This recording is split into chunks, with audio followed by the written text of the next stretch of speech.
বাহ, কি সুন্দর রং বদল হয়ে গেল, লালে হলুদে মিশে কমলা হয়ে গেল। নে গুলটে, বড় করে হাঁ কর।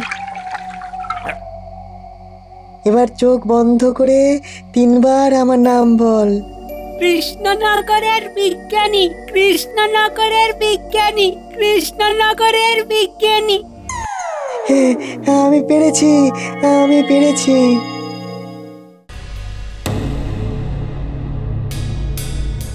মহারাজ, রাজসভায় সবাই আছেন, কিন্তু আমাদের বিজ্ঞানী নেই। যাই হোক গোপাল, তুমি কি গুরুত্বপূর্ণ বিষয়ে আলোচনা করবে বলেছিলে, তা সেটা শুরু করা যাক। হ্যাঁ মহারাজ, রাজ্যের শিক্ষা ব্যবস্থার উন্নতির বিষয়ে নতুন করে চিন্তা ভাবনার প্রয়োজন আছে মহারাজ। বেশ, তো চিন্তা করার জন্য তো মন্ত্রী আছে। কি হে মন্ত্রী, আজ্ঞে মহারাজ। রাজ্যের শিক্ষা কাঠামো কি যুক্ত করা সঙ্গত হবে?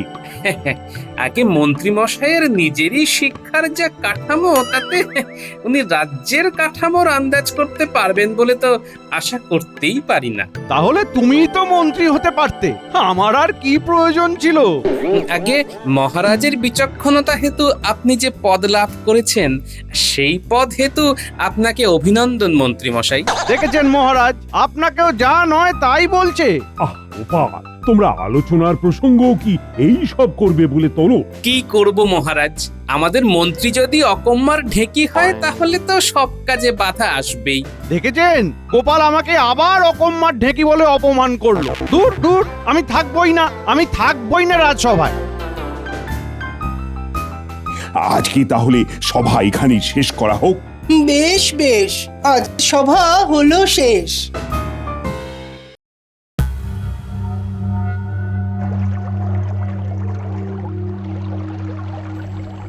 আমাকে সবার মধ্যে সবার সামনে অকম্মার ঢেকি বলল। দূর দূর দূর দূর, রোজ রোজ এই অপমান আর ভালো লাগছে না। একই ঝামেলা, একই লোকজন, একই রকমের মন খারাপ। এবার মন খারাপের চিকিৎসা দরকার। হ্যাঁ, যাই যাই, রাজবৈদ্যের কাছে গিয়ে দেখি যদি আমার কোনো একটা হিল্লে হয়। যাই।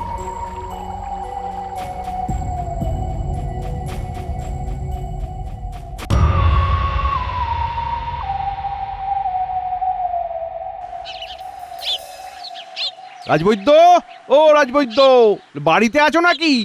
আরে মন্ত্রী মশাই যে, আসুন আসুন আসুন, ভিতরে আসুন। তা হঠাৎ আপনার কি হলো? এই তো রাজসভায় দিব্যি সুস্থ ছিলেন। আর কাটা ঘায়ে নুনের ছিটে দিও না তো। তুমিও তো রাজসভায় গোপালের কথা শুনে হাসছিলে। আসলে ওই মানে ওই ওসব ইয়ে টিয়ে তোমার কাছে রাখো। আমি রোজ রোজ ভরা সভায় এমন অপমান আর সহ্য করতে পারছি না। মনটা একেবারে পোড়া বেগুন হয়ে গেল গো। তাই আর থাকতে না পেরে তোমার কাছে এসেছি মন ভালো করার ওষুধ নিতে। মন ভালো করার আবার ওষুধ হয় নাকি? আপনি এত বড় হয়েও এইসব আজগুবি জিনিসে বিশ্বাস করেন? তাহলে আমার মন ভালো করার কোনো উপায় নেই? আমার কাছে তো নেই, তবে আপনি এক কাজ করতে পারেন, বিজ্ঞানীর কাছে যেতে পারেন। ওনার কাছে এসবের দাওয়াই থাকলেও থাকতে পারে। বেশ, ঠিক আছে, তাহলে বিজ্ঞানীর কাছেই যাই।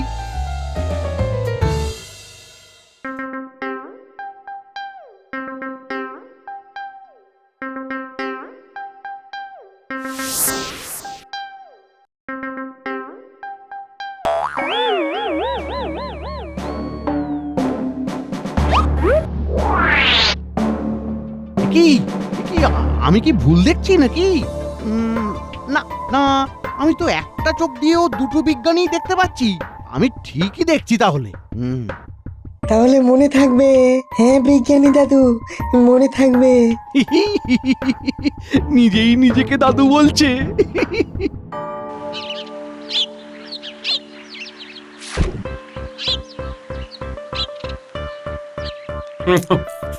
গিন্নি, তুমি কচি লাউ দিয়ে কুঁচো চিংড়িটা যা রেঁধেছো না, মনে হচ্ছে ওই পুরো হাঁড়ি করাই যা আছে সব খেয়ে নি।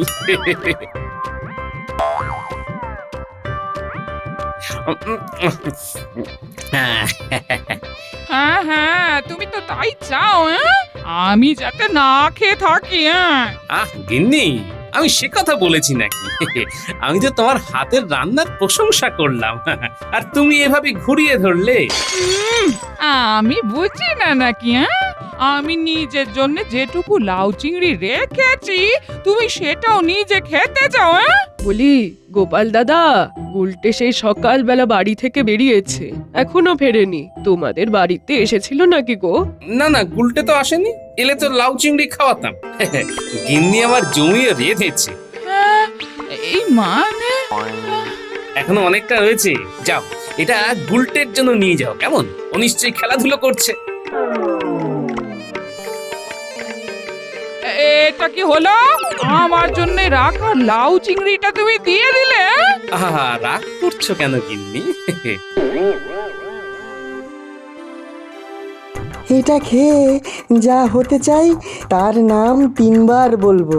সাবাস, এবার চটপট আগের মতো হয়ে যা দেখি। গুলটে গুলটে গুলটে। আমি তাহলে বাড়ি যাই। যা, তোর মা নিশ্চয়ই চিন্তা করছে, আর মনে থাকে যেন কারো কাছে কিচ্ছু বলবি না, ঠিক আছে? হ্যাঁ বিজ্ঞানী দাদু। বিজ্ঞানী, ও বিজ্ঞানী, বাড়িতে আছো নাকি?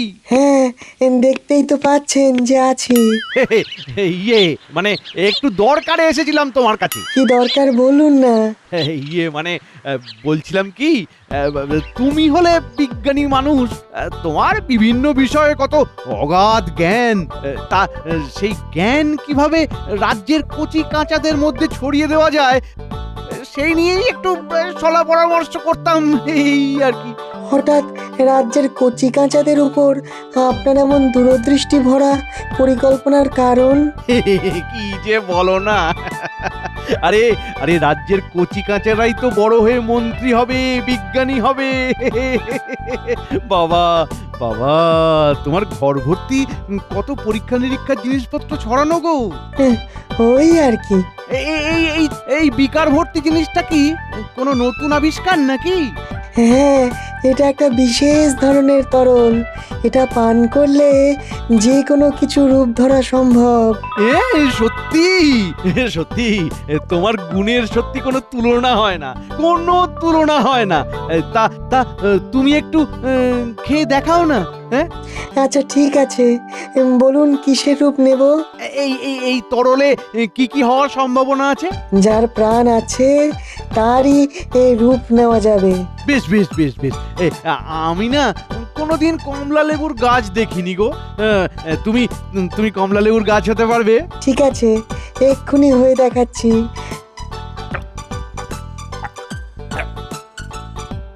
কমলা লেবু গাছ, কমলা লেবু গাছ, কমলা লেবু গাছ। বাহ বাহ বাহ বাহ বাহ বাহ বাহ বাহ, আরে কি সুন্দর হয়েছে এই কমলা লেবুগুলো, বাবারে। ঠিক আছে ঠিক আছে ঠিক আছে, এবার এবার চটপট আবার আগের রূপে ফিরে এসো তো। হ্যাঁ, আগের রূপে। ওই তরলটা আমার যে কোনো পাতার উপর ঢেলে দিন, তাহলেই আমি আবার আগের মতো হয়ে যাব। সেটি হচ্ছে না, তোমাকে কমলা লেবু গাছ বানিয়েছি কি আবার মানুষ বানাতে? আপনি এটা আমার সাথে উচিত করছেন না। আমাকে আবার আগের অবস্থায় ফিরিয়ে দিন মন্ত্রী মশাই, আমাকে আবার আগের অবস্থায় ফিরিয়ে দিন। এ কি আপনি কোনো কথা বলছেন না কেন মন্ত্রী মশাই? আপনি কোথায় গেলেন?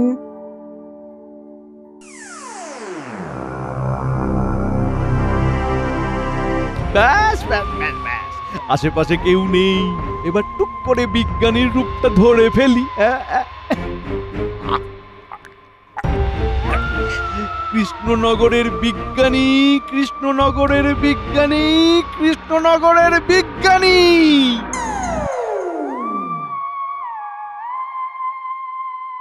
কি ব্যাপার, মন্ত্রী এখনো এলো না তো? আগে মহারাজ, রাজসভার আলোচনা ছাড়াও তো ওনার কত রকম কাজ থাকে, সেসবের মধ্যেই আছেন হয়তো। মন্ত্রী মশাইকে বারবার অপদস্থ করা মোটেও উচিত নয় গোপাল। কালকে মন্ত্রী মশাই আমার কাছে এসেছিলেন, তোমার ব্যবহারে তিনি মনে প্রাণে গভীরভাবে আহত হয়েছেন। মন্ত্রী তো দেখছি বৈদ্যকেই ওষুধ দিয়ে এসেছে। বাহ বাহ বাহ, কি দরদ! রাজবৈদ্য মশাই একেবারেই ঠিক কথা বলেছেন মহারাজ। গোপালের জন্যই ওই মন্ত্রী মশাই সভা ত্যাগ করেছেন। হ্যাঁ, আমি গোপালকে কখনো কিছু বলি না, কিন্তু আজকে আর না বলে থাকতে পারছি না। মন্ত্রীমশাইয়ের মতো উচ্চপদস্থ রাজকর্মচারীকে বারবার অপমান আমাকেও সত্যিই খুব দুঃখ দেয়। মন্ত্রীমশাই যখন মনের দুঃখে সভা ত্যাগ করেছেন, তখন আমিও এই সভায় থেকে কি করব? আমি রাজসভা থেকে বিদায় নিলাম মহারাজ। এ কি, বিজ্ঞানীও আমার বিরোধিতা করছেন? হ্যাঁ, বিষয়টা সত্যি গুরুত্বপূর্ণ। এইভাবে বারবার তুমি কিন্তু মন্ত্রীর অপমান করতে পারো না গোপাল। কিন্তু মহারাজ। না না গোপাল, কোনো কিন্তু টিন্তু নয়। আমি তোমাকে এখনই সভা ছাড়ার আদেশ দিলাম। তুমি এখন এসো।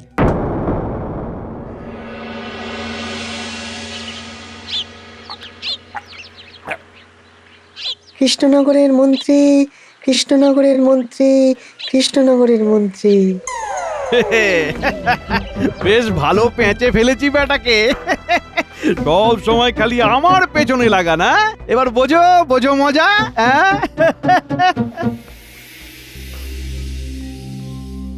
বিজ্ঞানী মনে মনে এতদিন এই কথাগুলো চেপে রেখেছিল।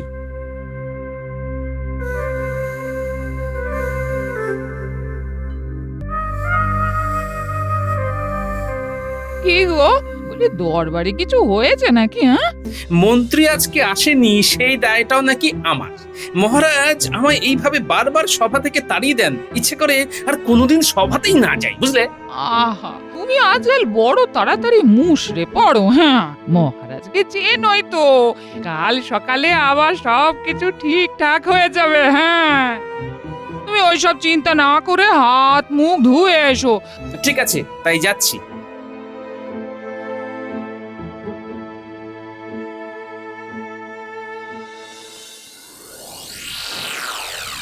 বুঝলে গোপাল, এবার আমার পালা। গোপাল গোপাল গোপাল।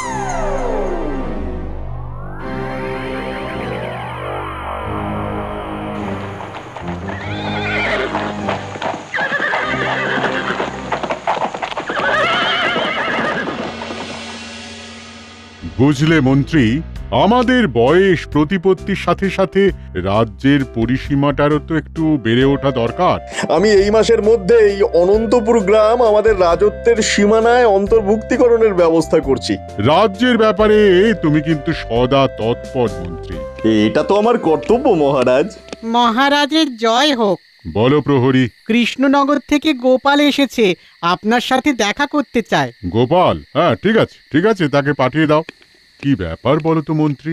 আগে আপনার মনোবাঞ্ছার এক্কাগারি হয়েই হয়তো গোপালের এখানে আগমন। একদম যথার্থ বলেছ মন্ত্রী। গোপাল, এসো এসো এসো এসো এসো। প্রণাম মহারাজ। তা হঠাৎ করে এই রাত্রিবেলাতে তোমার আসার কারণ? কারণ খুবই সাধারণ। আমি যেই কৃষ্ণচন্দ্রের আজীবন গুণগান করে গেলাম, শেষমেশ তিনিই কিনা আমাকে সভাচ্যুত করলেন। এখন থেকে আমি আপনার রাজসভায় থাকতে চাই, আর চাই আপনি কৃষ্ণনগরের রাজসভা গ্রহণ করুন। বললাম না মহারাজ। তাহলে এখন আমাদের কি করণীয় গোপাল? আপনি সেনা তৈরি করুন মহারাজ, তারপরে বাকিটা আমি আপনাকে বলে দেব। শেষমেশ গোপাল এমন কাজ করলো। না না, মহারাজকে এ সংবাদ দিতেই হবে, আর দেরি করলে চলবে না, এক্ষুনি বেরিয়ে পড়ি। মহারাজ, গুপ্তচর এসেছে জরুরি খবর নিয়ে। ভেতরে আসতে বলো।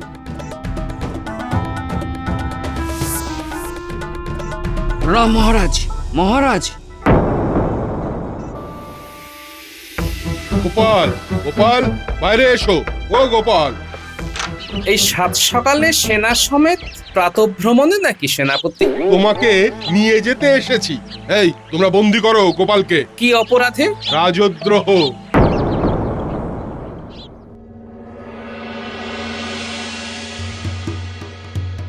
রানীমা, রানীমা শুনেছেন? গোপালকে বন্দি করা হয়েছে। সে কি, তুমি ভুল শুনোনি তো? না রানীমা। আমি এক্ষুনি যাব গোপালের সাথে দেখা করতে, এক্ষুনি। এ কি গোপাল, তোমাকে বন্দি করা হয়েছে কেন? এ কি? রাজদ্রোহে রানীমা, কিন্তু আমি কৃষ্ণনগরের নামে শপথ করে বলছি আমি নির্দোষ।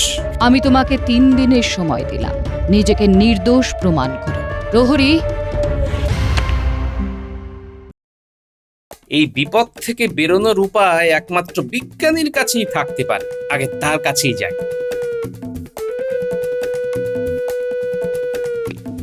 ঘরের দরজা খোলা কেন? চোর টোর এলো নাকি? বিজ্ঞানী মশাই, বিজ্ঞানী! এই যে গোপাল, আমি এখানে। কোথায় আপনি? কোথায় লুকিয়ে আছেন? এই যে ঘরের মধ্যে যে কমলা লেবু গাছটা, এটাই আমি। এ কি, আপনি আপনি গাছ হলেন কি করে? সব বলছি।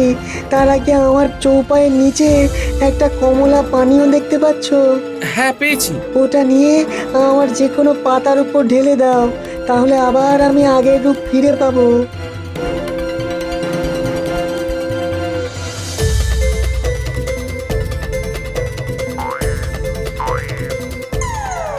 এবার বিষয়টা খুলে বলুন তো। এটা একটা বিশেষ ধরনের তরল। এটা পান করলে যে কোনো কিছু রূপ ধরা সম্ভব। আমি না কোনোদিন কমলা লেবুর গাছ দেখিনি গো। তুমি তুমি কমলা লেবুর গাছ হতে পারবে? ঠিক আছে। কমলা লেবু গাছ, কমলা লেবু গাছ, কমলা লেবু গাছ। আরে কি সুন্দর হয়েছে! এবার এবার চটপট আবার আগের রূপে ফিরে এসো তো। ওই তরলটা আমার যে কোনো পাতার উপর ঢেলে দিন, তাহলেই আমি আবার আগের মতো হয়ে যাব। সেটি হচ্ছে না। তোমাকে কমলা লেবু গাছ বানিয়েছি কি আবার মানুষ বানাতে? ও, তাহলে এই ব্যাপার। না না না, এবার আমি ওকে ছাড়ছি না। বিজ্ঞানী মশাই, এবার শুনে নিন। মন্ত্রী, ওহে মন্ত্রী! কি ব্যাপার? এই মাঝরাতে মহারাজের গলা বলে মনে হচ্ছে। আপনি এত রাতে মহারাজ? একটা বিশেষ প্রয়োজনে এসেছিলাম মন্ত্রী। শোনো মন্ত্রী, কোষাগার কিন্তু ভরছে না। তুমি বরং এক কাজ করো, কাল সকালে এমন একটা করের ব্যবস্থা করো যেটায় আমাদের কোষাগার মোহরে ভরে উঠে ছলকে পড়ে। কি পারবে তো? আগে হ্যাঁ মহারাজ, আপনি কোনো চিন্তা করবেন না। যাও মন্ত্রী, যাও, তুমি কাজে লেগে পড়ো। সকালেই চাই কিন্তু আমার। চলি এখন। পণ্ডিত মশাই, ও পণ্ডিত মশাই! এই পঞ্চমী নিশীতে কি পাতি প্রশমিতে কোন প্রাণীর মাথার উপর পা থাকে? এ কেমন জীব? আপনি যে দেখছি অজ্ঞানী পণ্ডিত। এই মধ্যরাত্রে এসে আমাকে অপমান করা! দাঁড়াও, তোমাকে আমি খড়ম পেটা করব আজ। মহারাজ! কি হে মন্ত্রী, এই মাঝরাতে? আপনাকে একটা কথা বলার ছিল মহারাজ। আপনি একটা মূর্খ, অযোগ্য, মানে অকর্মণ্য, লোভী রাজা। আপনার উচিত আজই এই সিংহাসন ত্যাগ করা। আমি আপনাকে আদেশ করছি। তারপর কি যেন? হ্যাঁ, আপনি এক্ষুনি এই কৃষ্ণনগর ছেড়ে চলে যান। তোমার এত বড় স্পর্ধা! প্রহরী, বন্দি করো, বন্দি করো একে।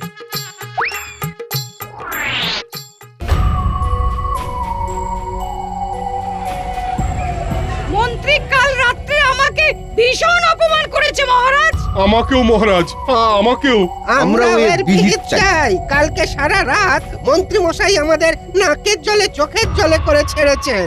আমরাও এর বিহিত চাই। মহারাজের জয় হোক। আপনি যেমনটা বলেছিলেন ঠিক তেমনটা করে নিয়ে এসেছি। আমি আবার কি বললাম? কালকে রাত্রে আপনি বললেন না যে নতুন কর বসানো হবে। গোটা নগরের রাতের ঘুম নষ্ট করে আমাকে মাঝ রাতে অপমান করে এখন ভরা সভায় আমার নামে মিথ্যে কথা বলছো। প্রহরী, বন্দি করো একে। আমি কিছু করিনি মহারাজ। আপনি তো বললেন মহারাজ, মহারাজ আপনি তো নিজে বললেন মহারাজ। মহারাজের জয় হোক। গোপাল, তোমাকে কে মুক্ত করলো? কেন মহারাজ? মন্ত্রী মশাই তো কাল রাতে গিয়ে আমায় মুক্ত করলো। তার জন্য আমি মন্ত্রী মশাইয়ের কাছে বিশেষভাবে কৃতজ্ঞ। আমি কিছু করিনি মহারাজ, মহারাজ কিচ্ছু করিনি আমি। আমার মনে হয় মন্ত্রী পাগল হয়ে গেছে, তাকে রাজবৈদ্যর চিকিৎসাধীন রাখা উচিত। আমি এই রোগের চিকিৎসায় পারদর্শী নই। মন্ত্রীকে চিকিৎসালয়ে পাঠানোর ব্যবস্থা করতে হবে। ঠিক আছে, তাই করুন। ততদিন বরং মন্ত্রী কারাগারেই থাক। কিন্তু গোপাল, তুমি কারাগারের বাইরে, এর মানে এই নয় যে তুমি নির্দোষ। আমি নির্দোষ মহারাজ। বিজ্ঞানীর আবিষ্কৃত রূপ বদলানো পানীয় নিয়ে মন্ত্রী নিজে এই অপকর্ম করেছে। এবার টুক করে বিজ্ঞানীর রূপটা ধরে ফেলি। আমি গোপালকে কখনো কিছু বলি না। মন্ত্রীমশাইয়ের মতো উচ্চপদস্থ রাজকর্মচারীকে বারবার অপমান আমাকেও সত্যিই খুব দুঃখ দেয়। মন্ত্রীমশাই যখন মনের দুঃখে সভা ত্যাগ করেছেন, তখন আমিও এই সভায় থেকে কি করব? আমি রাজসভা থেকে বিদায় নিলাম মহারাজ। আমি যেই কৃষ্ণচন্দ্রের আজীবন গুণগান করে গেলাম, শেষমেশ তিনিই কিনা আমাকে সভাচ্যুত করলেন। এখন থেকে আমি আপনার রাজসভায় থাকতে চাই, আর চাই আপনিই কৃষ্ণনগরের রাজসভা গ্রহণ করুন। বললাম না মহারাজ। মন্ত্রী, সত্যি বলো, এসব যা শুনছি সব সত্যি? আর হবে না মহারাজ, ভুল হয়ে গেছে মহারাজ, আর হবে না। যাও, মন্ত্রীকে কারাগারে নিয়ে যাও।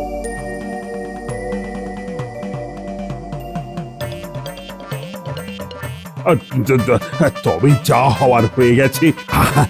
আমি কিন্তু তোমাকে অবিশ্বাস করে ভুল করেছি গোপাল। আমি কিছু মনে করিনি মহারাজ, তবে মন্ত্রী কাল রাতে আপনাকে কি কি বলেছে সেটা আমি জানি মহারাজ।